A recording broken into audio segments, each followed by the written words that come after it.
ইউক্রেনের ওডেসায় রাতভর রাশিয়ার ড্রোন হামলায় নিহত একজন।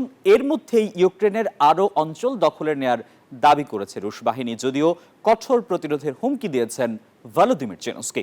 এদিকে রাশিয়ার জ্বালানির উপর নতুন নিষেধাজ্ঞা আরোপ করেছে ইইউ, যদিও এমন পদক্ষেপে বিচলিত নন বলে জানান সাবেক রুশ প্রেসিডেন্ট দিমিত্রি মেদভেদেভ। শনিবার ভোরে রাশিয়ার একের পর এক ড্রোনের আঘাতে কেঁপে ওঠে ইউক্রেনের রাজধানী কিয়েভ ও ওডেসা শহর। ভয়ে দিক বিদিক ছুটতে থাকেন মানুষ। এ হামলায় বেশ কয়েকজন হতাহতের খবর পাওয়া গেছে। ক্ষতিগ্রস্ত হয়েছে বেশ কয়েকটি ভবনও। রাশিয়ার এ হামলার পর থেকে ঘুমহীন রাত কাটছে স্থানীয়দের। নিরাপদ স্থানে আশ্রয় নিয়েছেন অনেকে। বান্ডেল থাকলে প্রতি সেনমানিতে টাকা বাঁচবে।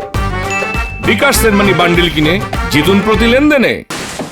এর মধ্যে ইউক্রেনের খার্কিভ, দোনেস্ক এবং জাপোরিজিয়ার অন্তত 10টি বসতি নিয়ন্ত্রণে নেয়ার দাবি করেছে রুশ বাহিনী।